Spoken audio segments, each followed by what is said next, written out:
Hi, I'm Sir Aldrin, and I am going to discuss about humanism. But let me show you first the objectives. The objectives number 1 is to explain the humanism. 2 is to acknowledge the strength and weaknesses of humanism. And 3 is to broaden the understanding about humanism. But what is humanism? Humanism, roughly speaking, the word humanist has come to mean someone who trusts the scientific method when it comes to understanding how the universe works and rejects the idea of supernatural, and is therefore an atheist or agnostic, makes their ethical decisions based on reason, empathy, and a concern for human beings and other sentient animals. And also, humanism believes that in the absence of the afterlife and discernible purpose to the universe, humans beings can act to give their own lives meaning of seeking happiness in this life and helping others to do the same. Humanism is a system of education and mode of inquiry that originated in northern Italy during the 13th and 14th centuries and later spread through the continental Europe and England. The term is alternatively applied to the variety of Western beliefs, methods, and philosophies that place central emphasis on the human realm. It is also known as Renaissance humanism. The historical program was so broadly and profoundly influential that it is one of the chief reasons why the Renaissance is as a distinct historical period.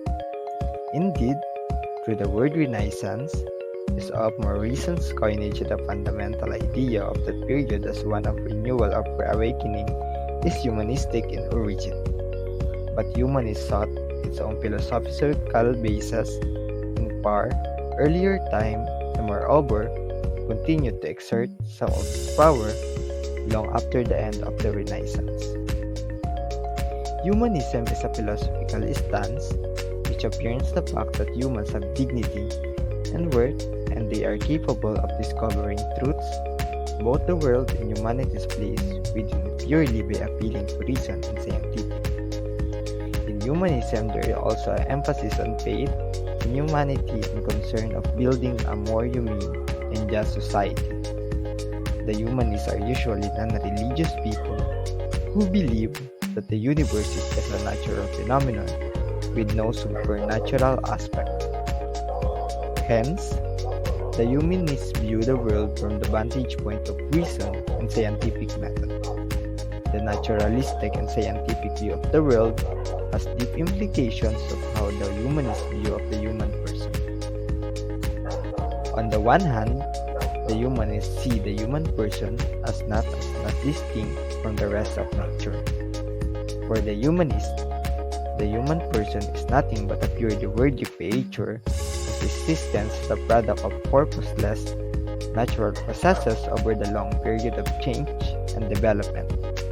For this reason, the humanists have a perfect feeling of being at home in the world. As Andrew Copson writes, the universe is discerned by our senses appears a natural phenomenon, behaving according to the principles that can be observed, determined, predicted, and described. This is a universe inhabited by the humanist. On the other hand, because the human person is not distinct from the rest of nature, and that her existence is a product of purposeless natural processes, the humanist rejects the idea of a meaningful life. For the humanist, therefore, the idea of meaningful life as part of divine plan is inconceivable. The only purpose or meaning in life is the one created by humans themselves. This explains why in humanism people make their own purpose in life, set their own goals, and give meaning to their own life. Created using Powtoon.